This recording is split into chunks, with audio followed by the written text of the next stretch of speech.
오늘은 주님께서 원하시는 것이라는 제목의 말씀을 우리가 함께 나누기 원합니다. 한국 교회에서 특징적인 것들이 여럿이 있었는데 지금은 그 명맥을 잊지 못하고 사라져가는 것들이 많이 있다고 제가 여러 번 말씀드렸어요. 그 중에 하나가 신방제도가 있습니다. 사회가 이제 점점 개인화되고 또 자신의 생활을 이렇게 공개하기를 부담스러워하고 꺼리는 사람들이 늘어나게 되면서 신방을 원치 않는 성도들이 점점 생겨나게 되고, 거기다가 여러 가지 어떤 부작용들이 발생하는 경우들이 생기다 보니까 많은 교회들에서 이제는 신방을 하는 것이 점점 사라지게 되고, 어떠한 위급한 상황이라거나 특별한 일이 있는 경우에만 신방을 하는 경우들이 이렇게 생겨나게 되는 것 같습니다. 이 같은 변화는 어찌 보면은 사회적인 변화이기도 하지만은 교회 안에서 어떤 믿음의 태도라든지 또 성도와 목회자 간의, 성도와 성도 간의 어떤 관계의 변화, 또 하나님과 성도 간의 어떤 변화를 말해주는 것이기도 한 것 같아서 조금 아쉽다는 생각이 들기도 합니다. 성경은 로마서 12장 13절 말씀에서 성도들의 쓸 것을 공급하며 손 대접하기를 힘쓰라 라고 말씀하고 있어요. 그리고 히브리서 13장 1절 2절 말씀에도 형제 사랑하기를 계속하고 손님 대접하기를 잊지 말라. 이로써 부지 중에 천사들을 대접한 이들이 있었느니라 라고 말씀합니다. 초대교회 성도님들의 모습은 어땠나요? 날마다 마음을 같이 하여서 성전에 모이기를 힘썼을 뿐만 아니라 함께 집에서 떡을 떼고 기쁨과 순전한 마음으로 서로 음식을 나누어 먹었습니다. 또 각 사람의 필요를 따라서 소유를 나누어 주고 물건을 서로 통용하고 이렇게 하는 모습으로서 많은 사람들에게 칭찬을 듣고 또 믿는 자들이 더해가는 그러한 구원의 역사를 이루었던 걸 보는데요. 물론 어떤 교제만을 통해서 그렇게 이루어진 것은 아니지만 이러한 모습이 우리가 분명히 회복해야 할 모습인 것은 맞는 것 같습니다. 그러나 오늘은 다른 이야기를 하려고 합니다. 오늘 본문의 말씀에는요, 손님을 맞이한 이렇게 대접한 두 자매 이야기가 등장하고 있어요. 그 손님은 다름 아닌 예수 그리스도 그리고 그분의 제자들이었습니다.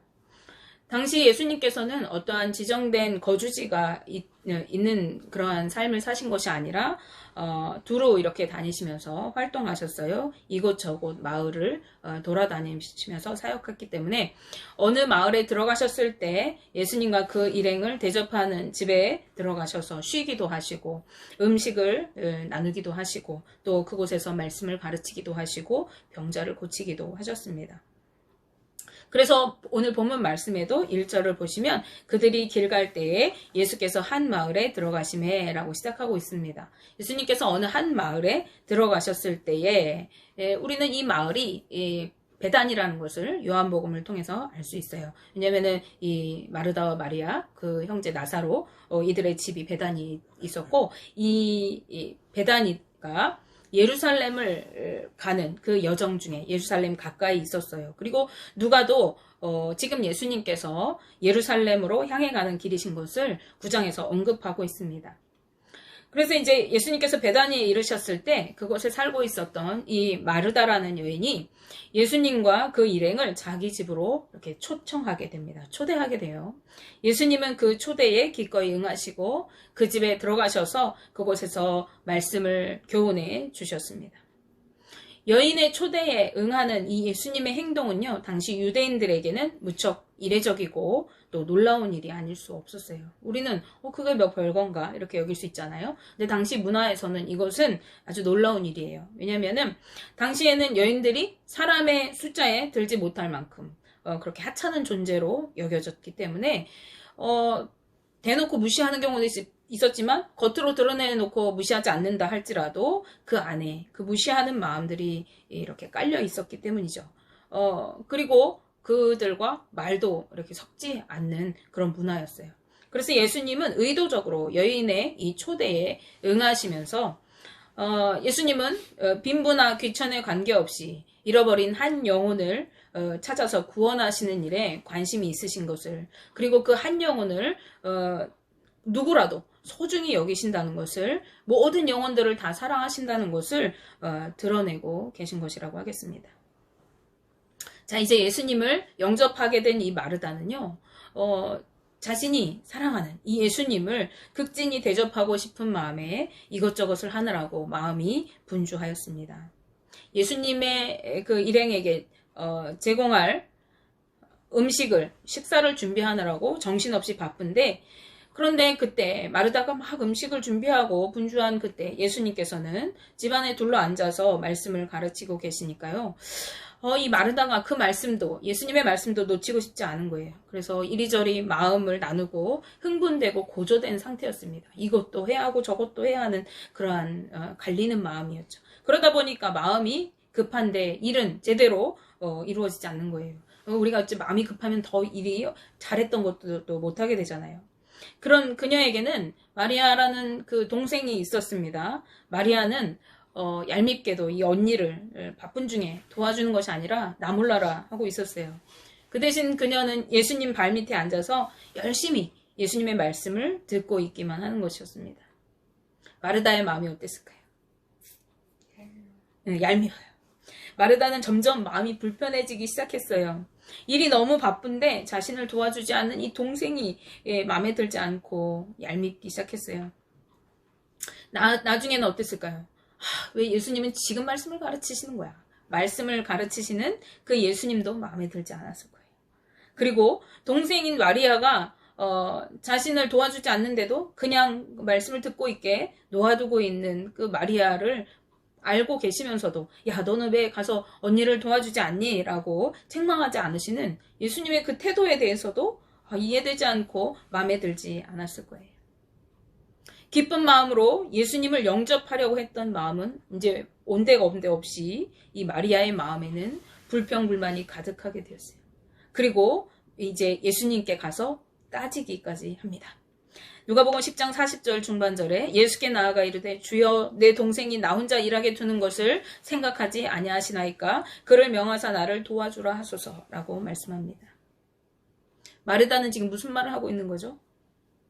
주님, 왜 나의 이 바쁜 상황을 생각해 주시지 않습니까?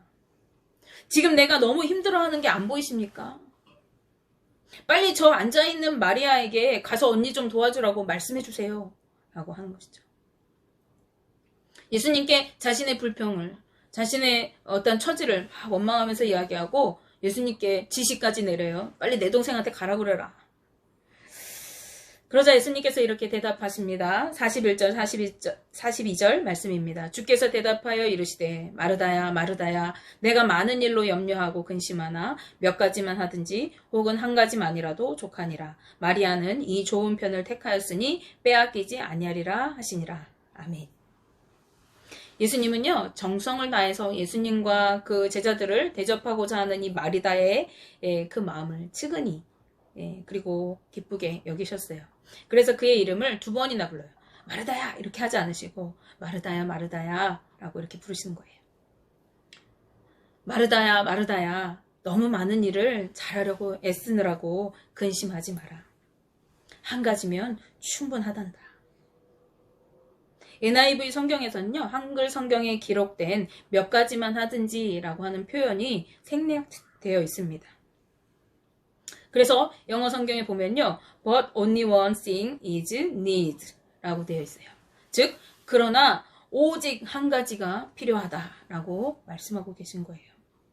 그러면서 마리아는 좋은 편을 택했으니 빼앗기지 않을 것이다 라고 덧붙이십니다. 우리는 여기서 더욱 필요한 그 한 가지가 마리아가 택한 것임을 알 수가 있는 것이죠. 이것은 예수님을 영접하는 이 사건의 이야기를 통해서 누가가 우리에게 하고자 했던 말씀이 무엇인가를 생각하게 합니다.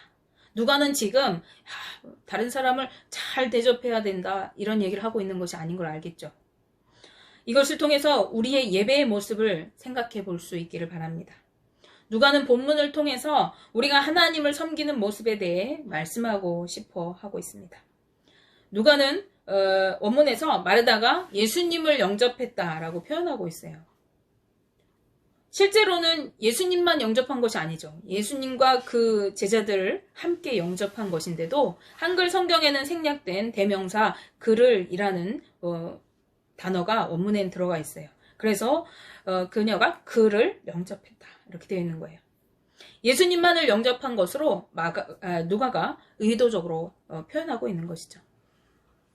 우리가 주님을 영접하는 것, 그리고 그분께 가장 좋은 것을 드리기를 원하는 그 모습이 무엇이죠? 대표적인 그 모습이 바로 예배의 모습이에요. 우리가 주님을 모셔드리고 주님께 가장 좋은 것을 올려드리기 원하는 것이 우리 예배잖아요. 우리는 예배를 통해서 우리의 마음에 주님을 모셔드리고 우리의 마음과 정성과 뜻을 다해서 주님을 섬기는 것이죠. 우리의 몸을 드리고 시간을 드리고 우리의 예물을 드리고 또 우리의 섬김을 드려서 예배합니다. 성가대로, 교사로, 찬양팀으로, 안내위원으로, 식당 봉사로, 청소위원으로 여러 가지 모습을 통해서 내가 주님을 위해 봉사하고 헌신하는데 이러한 것들은 너무나 소중하고 귀한 그러한 모습들이죠. 하나님께서 기뻐 받으시는 모습들입니다. 그런데 우리가 때로는요, 이것저것 주님을 위해서 열심히 품고 봉사하고 섬기느라고 마음이 분주하고 이 마르다처럼 근심하고 걱정하고 염려할 때가 있는 것이죠. 더 잘하고 싶고 더 인정받고 싶고 주어진 일을 다 해내야 할 것 같은 압박감이 우리 마음에 있는 거예요. 그러면서 또 한편으로는 주님의 말씀도 듣고 싶고 예배를 열심히 집중하고 싶기도 하고 은혜 받고 우리가 주님 앞에 드려야 하는데 그러한 또한 생각이 드는 것이죠. 그래서 우리 마음은 섬김도 봉사도 해야 하고 또 예배도 드려야 하고 주님 내 마음에 모셔드리게 해야 되고 말씀도 들어야 하고 막 분주하고 정신이 없는 거예요. 마르다처럼. 교회 가면은 제일 많이 일하는 사람들은 보면 알아요. 계단을 뛰어 올라내리고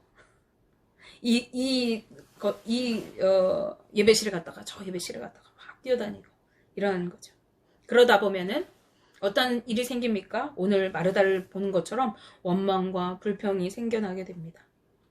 나보다 열심히 봉사하지 않는 사람, 나처럼 이렇게 일하지 않는 사람, 예배만 드리고 훌쩍 집으로 가버리는 사람, 그들을 향해서 판단하고 정죄하기 쉽고 또 힘든 나를 도와주지 않는 사람, 그런 사람이 나를 도와준 사람이 한 명도 없네 불평하게 되고 나만 왜 이렇게 힘들어야 하지? 왜 나를 생각해주지 않지? 원망하고 징징거리게 됩니다.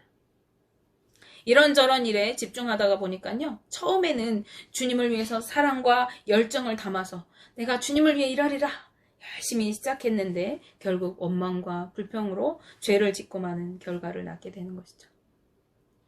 예배를 드리면서도 기쁨이 없어요. 주님의 은혜에 감사하는 대신에 이제 끝났다. 피로감에 젖어있는 불편한 마음으로 예배를 끝내는 거예요. 우리는 이럴 때 우리의 신앙을 점검해야 합니다. 예수님 말씀처럼 몇 가지만 하든지 꼭 필요한 한 가지를 택해야 하는 것입니다. 마리아처럼 좋은 편을 택하여야 하는 것이죠. 마리아가 택한 것이 무엇입니까? 그는 몸으로 열심히 주님을 위해 뭔가 하는 대신에 예수님 발밑에서 그분의 말씀을 듣는 쪽을 택하였습니다.